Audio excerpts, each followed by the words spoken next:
ಪಟ್ಟಿನಲ್ಲಿ ಹೆಸರು ಎಲ್ಲ ಮತದಾರರದು ಅವರು. ಜುಲೈ 1ರಿಂದ ಎಸ್ಐಆರ್ ಪ್ರಕ್ರಿಯೆ ಪ್ರಾರಂಭವಾಗಿದ್ದು ಚಿಕ್ಕಬಳ್ಳಾಪುರ ಜಿಲ್ಲೆಯಲ್ಲಿ ಒಟ್ಟು 10,69,504 ಮತದಾರರ ಮ್ಯಾಪಿಂಗ್ ಆಗಿದ್ದು ಪ್ರತಿಯೊಬ್ಬರು ಹೊಸದಾಗಿ ಅರ್ಜಿ ಸಲ್ಲಿಸಬೇಕಾಗಿರುವುದು ಕಡ್ಡಾಯ ಮಾಡಲಾಗಿದೆ.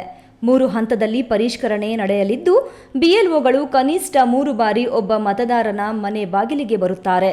ಇದಕ್ಕೂ ಮೊದಲೇ ಮ್ಯಾಪಿಂಗ್ ಮಾಡಲಾಗಿದ್ದು ಪ್ರತಿಯೊಬ್ಬ ಮತದಾರರ ವಿವರ ರೆಡಿಯಾಗಿದೆ. ಜಿಲ್ಲೆಯಲ್ಲಿ ಎಲ್ಲ 5 ತಾಲೂಕುಗಳಲ್ಲೂ ಚುರುಕಾಗಿ ಎಸ್ಐಆರ್ ಪ್ರಕ್ರಿಯೆ ನಡೆಯಲಿದೆ.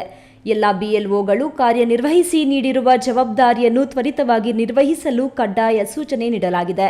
ಇದುವರೆಗೂ ಜಿಲ್ಲೆಯ 5 ತಾಲೂಕುಗಳಲ್ಲಿ 29.82% ಕಾರ್ಯ ಮುಗಿಸಿ ಡಿಜಿಟಲೈಸೇಷನ್ ಪೂರ್ಣಗೊಳಿಸಿ ಇಡೀ ರಾಜ್ಯದಲ್ಲಿ ನಮ್ಮ ಜಿಲ್ಲೆ ಮೊದಲ ಸ್ಥಾನದಲ್ಲಿದೆ ಎಂದು ಡಿಸಿ ಪ್ರಭು ತಿಳಿಸಿದರು.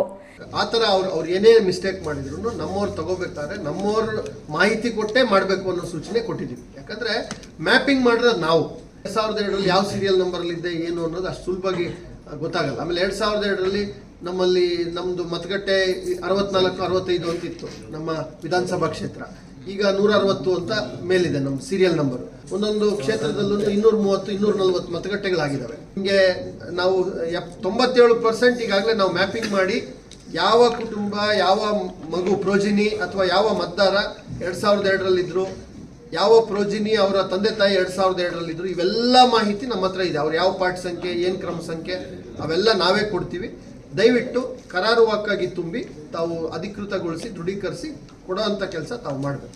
ಜಿಲ್ಲಾಧಿಕಾರಿಗಳ ಕಚೇರಿಯಲ್ಲಿ ಸುದ್ದಿಗೋಷ್ಠಿ ಹಮ್ಮಿಕೊಂಡಿದ್ದ ಅವರು ಎಸ್ಐಆರ್ ಪ್ರಕ್ರಿಯೆ ಒಂದೇ ತಿಂಗಳಲ್ಲಿ ಮುಗಿಸಬೇಕಾಗಿರುವುದರಿಂದ ವೀಕೆಂಡ್ ಭಾನುವಾರವೂ ತೆರೆಯಲಾಗಿದ್ದು ಅಂದು ಸಹ ಬಿಎಲ್ಒಗಳು ಕಾರ್ಯನಿರ್ವಹಿಸಿರುತ್ತಾರೆ ಎಂದು ತಿಳಿಸಿದ್ದಾರೆ.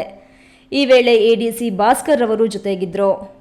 ಕ್ಯಾಮರಾ ಪರ್ಸನ್ ಅಖಿಲ್ ಜೊತೆ ಕೆಎಸ್ ನಾರಾಯಣಸ್ವಾಮಿ, ಈ ನ್ಯೂಸ್ ಟಿವಿ, ಚಿಕ್ಕಬಳ್ಳಾಪುರ.